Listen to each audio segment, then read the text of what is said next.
Assalamualaikum saudaraku. Kali ini cerita dunia akan mengisahkan Ratu Balqis menghadapi pemberontakan berdarah dan brutal dari Perdana Menterinya sendiri. Tapi sebelum itu, mari lantunkan sholawat kepada Rasulullah dengan cara ketik di kolom komentar. Agar kita kelak mendapat syafaatnya. Amin.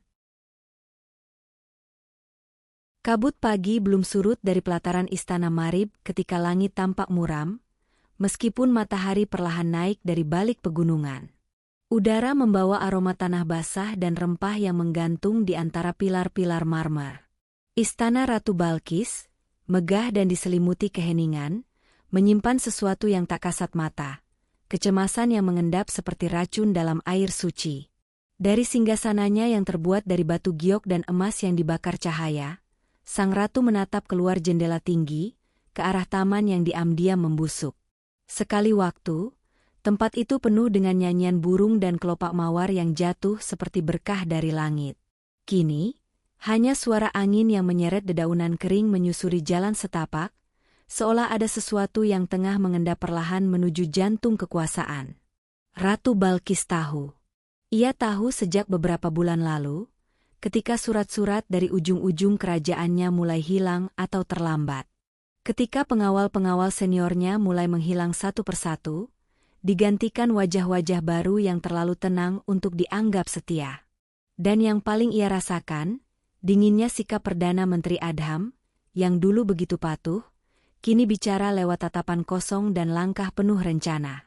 Di ruang bawah tanah, jauh di bawah aula istana, para penjaga rahasia kerajaan mulai menemukan jejak-jejak yang tak biasa, lilin hitam yang menyala hingga subuh, simbol-simbol terukir di tembok luar benteng, dan bisikan yang terdengar dari sumur tua saat malam mencapai nadirnya. Sesuatu sedang disiapkan. Sebuah kudeta, mungkin. Atau lebih buruk lagi, pengkhianatan yang melibatkan ilmu lama yang dilarang, yang bahkan kitab-kitab tua enggan menyebut namanya. Pada malam ketiga setelah bulan baru, seekor burung hantu mati tergantung di gerbang utama istana. Tak ada yang mengaku menaruhnya. Tapi Ratu Balqis mengerti. Itu bukan peringatan. Itu adalah undangan. Seseorang menantangnya. Seseorang yang sangat mengenalnya, seseorang dari dalam. Dan di antara bayang-bayang itu, sang ratu mulai mempersiapkan diri. Ia bangkit dari singgasananya, menyibak jubah hitamnya yang menampakkan baju zirah tipis berwarna kelam. Tak ada suara, tak ada pelayan. Hanya ia dan langkahnya yang senyap, menyusuri lorong-lorong istana yang kini tampak lebih seperti labirin pengkhianatan daripada rumah kerajaan. Di dinding utara, lukisan para raja terdahulu menatapnya. Matanya tak berpaling. Ia tak meminta pertolongan dari mereka, sebab ia tahu sejarah hanya mengisahkan, bukan menyelamatkan. Angin menerobos celah-celah pilar, seperti bisikan-bisikan arwah penasaran. Dan di kejauhan, dari menara tertinggi istana, suara genderang mulai terdengar. Pelan, nyaris tak terdengar, namun ritmenya menggetarkan dasar lantai marmer. Itu bukan musik upacara. Itu adalah panggilan perang. Di balik pintu kecil yang tersembunyi di balik rak kitab suci istana, terdapat sebuah kamar yang tak pernah dibuka lebih dari 1 dekade. Ruangan itu bukan sekadar tempat tersembunyi, melainkan kuburan hidup dari sebuah keputusan yang Ratu Balqis simpan rapat, bahkan dari penasihat terdekatnya. Di tengah kamar itu, berdiri sebuah ranjang batu rendah. Di atasnya, berbaring sesuatu yang menyerupai bayi, namun tubuhnya membiru, matanya selalu terbuka, dan bibirnya tersenyum tanpa suara. Setiap malam purnama, bayi itu menangis. Tapi bukan suara tangis manusia yang terdengar. Tangis itu datang dari dalam kepala, menghantam dinding-dinding akal sehat, memecah ketenangan menjadi debu doa yang tercecer. Ia adalah anak dari darah dan janji, hasil dari ritual yang dilakukan Balqis di tahun pertama pemerintahannya, untuk mengikat kekuatan leluhur. Tapi sesuatu meleset. Bayi itu lahir tak bernyawa, tapi juga tak mati. Ia menumbuhkan akar-akar hitam di lantai batu. Ia menolak membusuk. Ia memelototi siapapun yang masuk ruangan. Kini, kamar itu kembali dibuka. Balkis berdiri di ambang pintu, napasnya tertahan. Ia menyalakan 5 lilin garam dan 1 dupa tembakau dari laut mati. Ia tahu, jika kudeta ini melibatkan kekuatan dari luar dunia, maka kekuatan dalam istana pun harus dibangkitkan. Meski itu berarti menghadap kembali kepada dosa pertamanya. Ketika ia melangkah masuk, mata bayi itu langsung menatap. Tapi untuk pertama kalinya sejak bertahun-tahun lalu, tangisnya berhenti. Dan Balkis, tanpa ragu, berbisik pada makhluk itu, waktunya tiba. Lorong-lorong rahasia istana bukan hanya digunakan oleh pengawal atau pelayan. Selama bertahun-tahun, lubang-lubang sempit yang menyambung antara ruang-ruang utama telah menjadi rumah bagi pengintai, anak-anak kecil yang dibesarkan dalam bayangan, diajarkan untuk tidak dikenal dan tidak pernah terdengar. Mereka disebut para mata. Balkis sendiri yang menciptakan mereka. 15 tahun lalu, ia memilih 7 anak yatim dari penjuru kerajaan. Mereka dibesarkan oleh bayangan, diberi makan dengan tangan tersembunyi, dilatih untuk merangkak dan menyusup tanpa jejak. Kini, mereka adalah bayang-bayang dalam tembok. Mereka menyaksikan segalanya. Konspirasi, pengkhianatan, bahkan upacara pemanggilan makhluk tak bernama yang dilakukan oleh Adham. Dan malam ini, salah satu dari para mata menyusup ke kamar pribadi Perdana Menteri. Ia tak membawa senjata. Ia hanya membawa darah bayi iblis di dalam botol kecil. Dalam kegelapan, ia menumpahkannya ke atas meja kerja Adham, lalu menggurat simbol ke selembar kulit binatang. Simbol yang akan menanamkan benih kegilaan perlahan-lahan, membuat Adham melihat musuh di wajah semua sekutunya. Balkis tahu, tidak semua perang dimenangkan dengan pedang. Beberapa dimenangkan dengan paranoia. Dan malam itu, untuk pertama kalinya, Adham bermimpi buruk. Ia bermimpi istananya runtuh, dan dari balik retakan tembok, mata-mata kecil menatapnya sambil tertawa. Pagi keempat setelah bulan baru menyingsing tanpa suara. Fajar tampak beku, dan warna merah muda di langit timur terasa seperti peringatan berdarah dari langit yang terlalu lelah untuk turun tangan. Di dalam kamarnya yang kini terasa seperti ruang pengasingan, Ratu Balkis memandangi lantai dari batu basalt. Cahaya mentari tak masuk. Tirai-tirai jendela tetap tertutup. Dan aroma dupa yang ia nyalakan malam sebelumnya masih bergelayut, menyamar sebagai wewangian padahal lebih mirip bau tanah kubur. Ia tak tidur malam itu, dan malam sebelumnya, dan malam sebelum-sebelumnya. Tidurnya direnggut oleh bisikan dari balik dinding, dari dalam pikirannya sendiri, dan dari langit-langit tempat seekor kelelawar menggantung dalam posisi tak wajar, menatapnya sepanjang malam. Sementara itu, di ruang bawah istana, Perdana Menteri Adham tengah menggelar pertemuan rahasia. Bukan lagi dengan manusia biasa, tapi dengan 3 orang berpakaian serba putih, wajahnya dililit kain, dan di sekeliling mereka terdapat lingkaran garam dan arang yang membentuk pola spiral. Di tengah ruangan itu terdapat jantung kambing hitam yang berdenyut meski sudah tak bernyawa. Adham tak sedang menyusun strategi politik. Ia sedang menuntut perjanjian. Kudeta ini bukan semata kudeta, ini adalah ritus. Dan untuk berhasil, singgasana Balkis harus dikosongkan bukan oleh pedang atau racun, tapi oleh kehendak gaib yang membungkus kehancuran dalam doa. Doa yang dimaksud bukan dari kitab agama, tapi dari kitab tua yang ditulis dalam bahasa yang hanya bisa dibaca oleh mereka yang telah kehilangan jiwanya. Dan Adham sudah lama menyerahkan jiwanya. Ia hanya tinggal menunggu upahnya.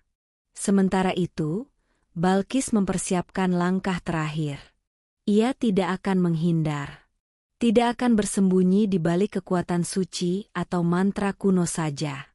Ia akan membiarkan dirinya menjadi umpan, menjadi pusat dari ritual yang ingin dilancarkan oleh Adham, lalu membalikan kutuk itu pada si empunya. Dengan darahnya sendiri, ia menggurat lambang pada dinding belakang singgasananya. Ia menghidupkan kembali salah satu dari 5 simbol yang disegel oleh nenek moyangnya, simbol bayangan terakhir. Simbol yang akan menjadikan seluruh istana sebagai jaring ilusi dan perangkap. Bukan untuk melawan Adham secara langsung, tapi untuk melawan semua yang ia panggil dari dunia lain. Dan saat malam keempat mencapai puncaknya, istana menjadi sunyi seperti nisan. Tapi dalam sunyi itu, suara langkah terdengar, ritmis dan pasti. Seseorang telah membuka gerbang utama. Seseorang datang bukan sebagai tamu, melainkan sebagai penuntut tahta. Dan sang ratu telah siap menunggu, bukan dengan pasukan, tapi dengan apa yang bahkan iblis pun hindari. Keyakinan tanpa rasa takut. Gerbang utama istana terbuka perlahan, bukan dengan gemuruh, tapi dengan suara logam berderit seperti ratapan seorang tua. Tak ada pasukan yang menyambut. Tak ada tabuhan genderang atau aba-aba siaga. Namun keheningan itu jauh lebih menyesakkan dibanding pekik perang. Langkah-langkah kaki terdengar menyusuri lorong-lorong batu yang biasanya dipenuhi cahaya obor. Kini, hanya obor di tangan para penjaga gaib yang menyala, api biru pucat tanpa asap, membakar keheningan dan menari dengan cara yang tak mengikuti arah angin. Perdana Menteri Adham berdiri di barisan terdepan, jubahnya tak menyentuh tanah, seperti ditopang kekuatan yang tak terlihat. Wajahnya tenang, tapi kulit di bawah matanya mulai retak, seperti porselen lama yang terlalu sering disentuh waktu. Ia tak datang sendiri. 3 sosok berjubah putih menyertainya, tapi langkah mereka tidak berisik. Mereka tak memiliki kaki. Mereka melayang, dan di bawah jubahnya hanya ada kekosongan yang mendesis. Istana Ratu Balkis, yang selama berabad-abad menjadi pusat ilmu, hukum, dan ketegasan, kini menjadi medan ritual. Atapnya tak lagi terlihat dari dalam. Langit berganti menjadi kubah ilusi, bergerak seperti pusaran tinta dalam air. Dindingnya bernafas. Lantai berdenyut. Di ruang singgasana, Balkis duduk tenang. Jubah perangnya gelap dan sederhana, namun tubuhnya memancarkan aura yang membuat dinding-dinding di sekitarnya menggigil. Tangannya menggenggam tongkat batu hitam dengan kepala burung phoenix di pucuknya, artefak terakhir dari perjanjian Marib lama, yang hanya boleh digunakan ketika takdir kerajaan berada di ujung kehancuran. Ketika Adham melangkah masuk, lantai istana menutup di belakangnya. Tidak ada jalan keluar. Ia tahu itu. Tapi ia tak gentar. Sebab bagi seseorang yang telah menjual jiwanya, yang ditakuti bukanlah kematian, melainkan kehampaan. Dan ia telah mengisi kehampaannya dengan perjanjian dari dunia yang lebih tua dari waktu. Adham berbicara dalam bahasa yang tidak dipahami oleh manusia. Setiap kata memuai udara, mematahkan gema, menciptakan bayangan dari cahaya. Ketiga pengiringnya mulai merapal mantera, dan di balik mereka, tubuh-tubuh muncul dari ketiadaan. Tentara yang tidak bernapas. Mata yang kosong. Mereka adalah penjaga abadi dari perjanjian gelap, dipanggil bukan dengan nama, melainkan dengan harga yang dibayar. Balkis berdiri. Ia mengangkat tongkatnya, dan pada saat itu, lantai singgasana berubah. Batu-batu yang membentuknya berputar, menciptakan lingkaran mantra dari simbol kuno yang tertidur selama 7 generasi. Di setiap sudut ruangan, para mata muncul satu persatu, bukan anak-anak lagi, tapi makhluk-makhluk setengah nyata yang dibentuk oleh pengkhianatan dan kesetiaan yang dikunci bersama.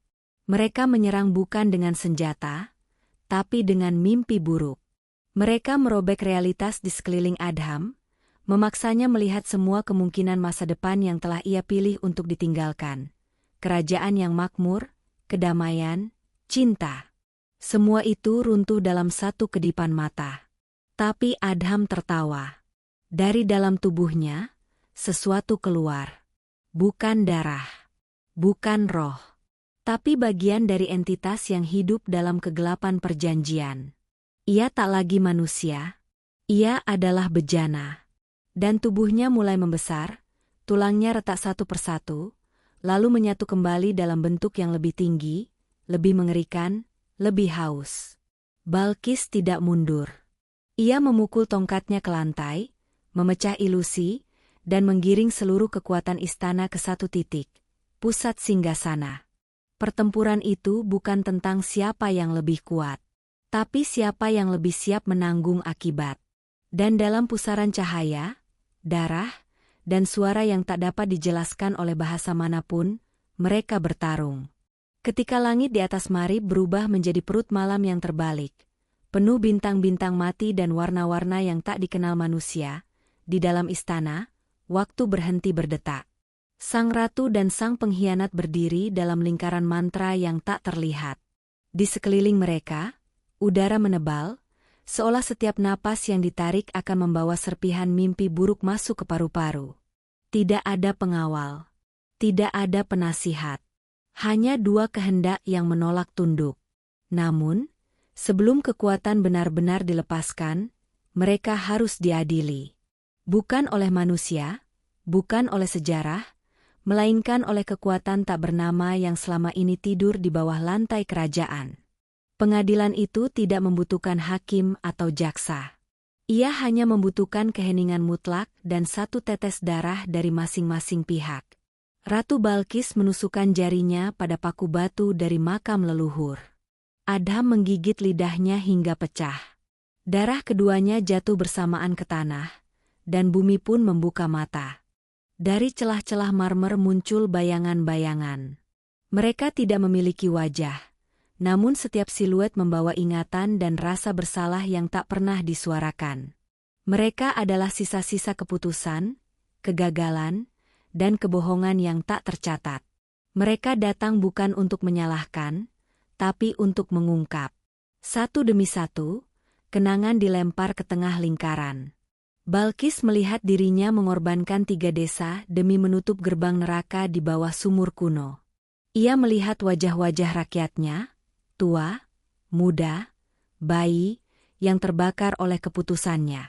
Adham menyaksikan kembali malam pertama ia menulis nama Balkis di atas kulit manusia, sebagai persembahan awal kepada makhluk yang ia puja. Ia melihat dirinya meminum anggur bercampur abu tulang dari makam raja lama. Mereka diadili oleh kenyataan yang tak bisa dibantah. Namun, siapa yang menang bukan ditentukan oleh siapa yang paling benar, melainkan siapa yang paling siap menanggung akibat. Balkis menunduk, menerima segala beban sebagai takdir. Ia tidak menyangkal. Ia tidak menangis. Ia hanya berdiri, seperti batu pertama yang menyangga istana. Adham tertawa. Tapi tawanya retak. Retakan itu menjalar ke wajahnya, lalu ke tubuhnya, hingga bentuknya mulai goyah. Ia mencoba menyangkal, mencoba membela, tapi di pengadilan tanpa saksi, tidak ada ruang untuk alasan. Hanya kejujuran telanjang, dan ia terlalu kotor untuk dikenali bahkan oleh dirinya sendiri. Tiba-tiba, langit di atas istana runtuh menjadi pusaran cahaya merah tua. Tanah bergetar, dan dari tengah ruangan, muncul akar-akar hitam dari bayi iblis yang dulu dikurung di ruang rahasia. Makhluk itu kini tumbuh. Tubuhnya setinggi manusia dewasa, namun wajahnya masih menyeringai seperti anak kecil yang baru belajar menyiksa. Ia menunjuk Adham. Dan seluruh kekuatan istana menelan sang pengkhianat. Tanpa suara. Tanpa ledakan. Hanya 1 detik dunia menjadi terlalu berat, lalu ringan kembali, karena 1 jiwa telah ditarik keluar dari garis waktu. Balkis jatuh berlutut. Tubuhnya dingin. Tapi matanya terbuka. Ia menang bukan karena kuat, tapi karena ia tidak pernah bersembunyi dari dosa. Dan dalam keheningan itu, suara lonceng terdengar dari menara tertinggi. Bukan lonceng perayaan, tapi tanda bahwa kerajaan telah selamat, dengan harga yang tidak akan pernah diceritakan. Langit timur memerah seperti luka yang baru dibuka. Fajar bukan lagi pertanda harapan, tapi semburat kemarahan alam atas apa yang baru saja terjadi di bawahnya. Angin membawa aroma besi, keringat, dan bara, pertanda bahwa istana Marib belum benar-benar tenang. Mayat Adham tak ditemukan. Tidak ada abu, tidak ada tulang, hanya noda darah yang tampak terus berdenyut di marmer tempat ia terakhir berdiri. Ratu Balkis memerintahkan ruangan itu ditutup, disegel oleh segel kuno yang bahkan tidak dikenalnya. Ia tak ingin risiko membuka kembali celah ke alam yang telah ia tatap. Namun ketenangan tak pernah benar-benar datang setelah badai. Pengadilan rahasia itu menyisakan getar pada dinding-dinding istana, membuat para pelayan bermimpi buruk yang sama. Sebuah tangan yang terus mengetuk pintu tanpa wajah di baliknya. Di ruang dalam, Ratu Balkis menghabiskan malamnya duduk bersila di tengah lingkaran lilin ungu. Tubuhnya tak goyah, meski ruhnya kelelahan. Ia tahu, kematian Adham bukan akhir. Kudeta itu lebih luas dari satu nama, lebih tua dari satu wajah. Ada kekuatan yang telah ia bangkitkan, entah sebagai pembela atau musuh. Dari bukit sebelah utara, kuda-kuda hitam mulai turun membawa pesan gelap dari perbatasan. Desa-desa mulai membisu, bukan karena diserang, tapi karena seluruh penduduknya menghilang. Tidak ada jejak pertarungan. Tidak ada darah. Hanya rumah-rumah kosong, meja makan masih hangat, dan suara bisikan yang terus bergema dari pohon-pohon. Ratu Balkis menatap peta besar kerajaannya. Beberapa wilayah kini bersinar samar dalam warna yang tak pernah digunakan juru tulisnya. Warna-warna yang tidak dikenal, seperti serpihan dari dunia lain yang mulai mencemari dunianya.